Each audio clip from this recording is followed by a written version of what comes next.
Hey, what's going on, guys? Jeff back with another head beer review. Had a little change of scenery for a little while some people are doing laundry, so that way you guys can hear me. But in my minuscule bedroom, and I'm doing a review for Bison Organic Gingerbread Ale. As you guys can see right there. Sorry about the lighting. And apparently they've been brewing organically since 1989, so I guess they were a little bit ahead of the curve there. And it says they're from Berkeley, or they're established in Berkeley, California, and that now they are bottled in Ukiah, California. So, no idea where that is. And on the I guess this is on all of their labels, but it says buying organic supports sustainable farming, but register at our website to drink neutral, and we'll buy you a carbon offset for a case of beer. And then so that's their the owner and brewer of Bison. And then about the beer, it says gingerbread ale, our spiced holiday porter, is brewed with only a touch of spices for the aroma of fresh baked. I think that's spelled wrong. Gingerbread man. The chewy dark malt flavors are sure to smooth out that dinner with the in-laws.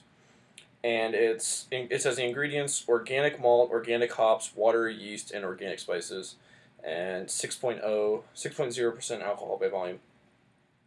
And I got this one at Whole Foods, and just like with the 1050 and the whatever that other, and the Expedition Stout, they rang it up wrong. It should have been $2.25, but I got it for $1.79, so not that much of a discount, but it was pretty huge for the 1050 and the other ones. But so I think that you can get this one for about maybe $8 for a 4-pack or something like that. So it's not extremely expensive, but it isn't cheap by any stretch of the imagination. But never had anything from them. I know they brew a chocolate stout that's pretty popular in an IPA, so I'll have to check those ones out eventually. But thought I'd do a review of a Christmas Eve beer before I go home for break and I have to take a little hiatus. Just from opening it that little bit, I can already smell the spices coming off this one, but it's just got a normal golden cap, so I probably want to hang on to that one. But let's go ahead and get this poured. I'm using my Foothills glass to celebrate the fact that they are releasing People's Porter in bottles today, and I'm about to go pick one up right now. Got an intense head, as you can see from that pour. Not even all out of the bottle yet, but the head's dissipating pretty quickly. So that's about a 2-finger head. It's kind of a little bit darker than tan, but not quite mocha. It's got some big bubbles in it, so it's going to dissipating kind of quickly. It's kind of frothy, if you guys can see that, like sloshing around.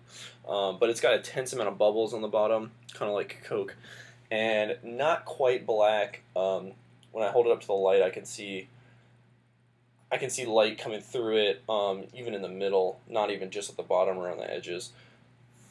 So dark brown. Darker than a brown ale, not quite a stout. Okay, I'm definitely getting those spices, the nutmeg, yeah, the ginger. The ginger isn't extremely prevalent. Like you would think if it was being called gingerbread man or gingerbread ale, that ginger would be the most prevalent. And I'm getting a roasty smell, but I'm also getting, yeah, roasty, kind of like a, kind of like smoky, smoked malt, that kind of a smell, like you get in some brown ales. But it's not over the top, and I'm getting some sweet malt, that kind of a thing. But it smells pretty good. Let's go ahead and give it a taste. Yeah, this is a pretty weird beer. It definitely has a lot of different flavors going on, and it's just the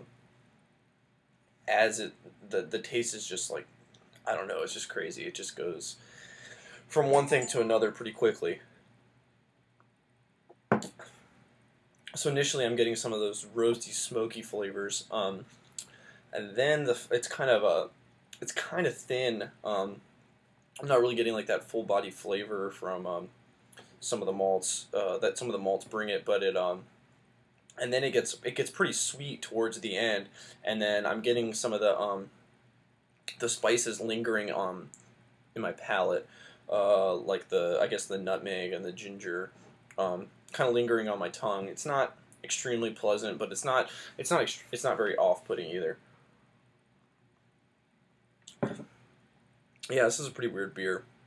All right, so to wrap things up a little bit, the color it's not quite black, but it's definitely not a brown either. It's somewhere in the middle. You're getting some nice ruby hues to the middle, through the middle of the beer. Not even just at the edges. It had a pretty big head, but it dissipated kind of quickly. As you can see, it's lacing a little bit on the glass, but not too much. The smell, you're getting some nice smoky roasted characteristics from the malt, and then you're getting a lot of the spices too. You're not really getting too much of just like some sweet malt or anything in there. And then the taste, it goes from smoky all the way to sweet at the end, and then spicy a little bit lingering on your tongue.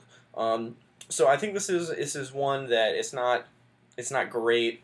It's not bad either though. The spices at the end are a little bit off-putting, but it's not terrible. I'm gonna give this one a B minus. If you're into gingerbread, I think Shorts makes a gingerbread beer. I'm not really sure, because I think I saw the Endosymbiosis do a review of that one. But I don't know, if you're into ginger beer, I know that they if you're into ginger flavoring, I know that they do ginger beer, the non-alcoholic soda. That's pretty popular in some parts of the world. I like that. Don't like this as much. But if you're into that, maybe this might be worth picking up. Probably not going to buy this one again, but it's definitely not bad by any stretch of the imagination. Not getting any of that alcohol coming through, but it's a pretty weird beer.